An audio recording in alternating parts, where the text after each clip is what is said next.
அண்ணன் பேசும் பொழுது மரியாதை இல்லாத தலைப்புனாரு. காதல் மரியாதை எதிர்பார்ப்பதும் இல்லை, எதிர்பார்த்தால் அது காதலும் இல்லை. அதுதான் உண்மை. ரெண்டாவது அண்ணன் சொன்னாரு, தோத்து போன காதல் தான் பாக்கியசாலிகள். என்னை பொறுத்த வரைக்கும் காதலுக்கு வெற்றியும் இல்லை, தோல்வியும் இல்லை. அது வாழ்ந்து கொண்டே இருக்கும், நினைவலைகளில் நீந்தி கொண்டே இருக்கும், காற்றலை போல மிதந்து கொண்டே இருக்கும். அதை கொண்டாட தெரியாதவன் சபிக்கப்பட்டவன். எந்த வயதிலும் கொண்டாடலாம். நிறம், பேதம், மதம், இனம் எதுவுமே இல்லை. காதலை கொண்டாடாமல் கலைகள் வளர்ந்ததில்லை இந்த பூமியில், இலக்கியம் வளர்ந்ததில்லை இந்த பூமியில், எந்த ஒரு படைப்பும் சிறந்ததில்லை இந்த பூமியில். கலை, கலாச்சாரம், பண்பாடு எல்லாத்துக்குள்ளும் காதல் பின்னி பிணையப்பட்டு கிடக்கிறது. நினைவுகளுக்குள் அந்த காதல் நிற்கும் போதுதான் ஒரு ஆளுமை நமக்குள் இருக்கிற அந்த சோம்பல்களை தூக்கி எறிந்துவிட்டு காதல் அடுத்த காலத்துக்கு கொண்டு வருகிறது ஒரு படைப்பாளனை. எனவே காதல் கொண்டாடப்படுவதை தவிர வெற்றி தோல்வி என்று நிர்ணயிக்கப்படுவதற்கு எவனுக்கும் அருகதை கிடையாது. காரணம், காதலை காதலாய் காதலில் காதலித்தவர்கள் காதலில் எவனும் இல்லை. காதல் காதலாகவே இருக்கிறது. இங்கே தோற்பது காதலர்கள் தானே தவிர காதல் ஒருபோதும் தோற்பார். தோற்றுக்கொண்டே இருக்கிறார்கள் காதலர்கள், ஆனால் காதல் வென்று கொண்டே இருக்கிறார். தோற்றால் இன்னும் சொல்ல போனா இங்கே காதலை வெளிப்படுத்தி வென்ற காதல்களை விட காதலை வெளிப்படுத்தாமல் வென்று கொண்டிருக்கிற காதல்கள் அதிகம்.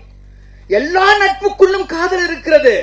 காதல் இல்லாத நட்பு என்றால் அதுக்கு பேர் நட்பே இல்லை. சொல்லாமல் வேண்டால் இருக்குமே தவிர காதல் இல்லாமல் இருக்காது. எல்லா நட்புக்குள்ளும் காதல் செறிந்து போய் கிடக்கிறது, நிறைந்து போய் கிடக்கிறது.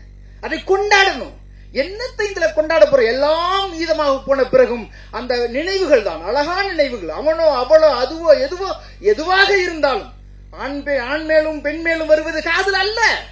நினைவுகள் மீது, புன்னகை மீது, நடக்கும் பொழுது செய்கையின் மீது, வெக்கத்தின் மீது, மலர்களின் மீது, வண்டுகளின் மீது, நிறங்களின் மீது, மாலை பொழுதின் வெயிலின் மீது, சுகங்களின் மீது, குளிர்ச்சியின் மீது காதல் விரிந்து கொண்டே இருக்கிறது.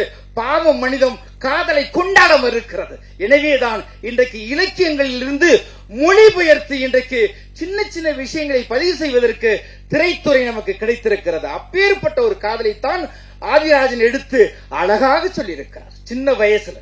இதுல ரொம்ப பாராட்டக்கூடியது சொன்னாங்க, இதை தொடங்கும் பொழுது தமிழ்தாய் வாழ்த்து சொல்லும் பொழுது ஒளியில நம்ம கேட்கிறோம்னு ஒரு பயம் இருக்கும்.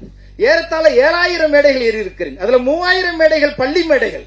நான் கட்டாயமாக நான் ஏறுகிற பள்ளி மேடைகளில் தயவு செய்து ஒளிபெருக்கில் தமிழ்தாய் வாழ்த்தை போடாதீர்கள், எல்லோரும் சேர்ந்து பாட வேண்டும் என்று நான் அவ்வப்போது கட்டாயப்படுத்துவேன்.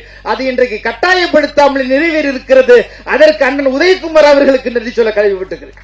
ஏன்னா நம்ம எல்லாமே ஒன்னா சேர்ந்துதான் வாய்ப்பாட கத்துக்கிட்டோம், 1-2 கத்துக்கிட்டோம், ஆனா அவனை கத்துக்கிட்டோம், ஓதாமல் ஒரு நாளும் இருக்க வேணாங்க கத்துக்கிட்டோம், திருக்குறளை கத்துக்கிட்டோம், நலவென்பா நாளடியார் எல்லாம் சேர்ந்து சேர்ந்து பேசினதுனால்தான் அவ்வளவு பெரிய ஆளுமை இதுக்குள்ள இருக்கு.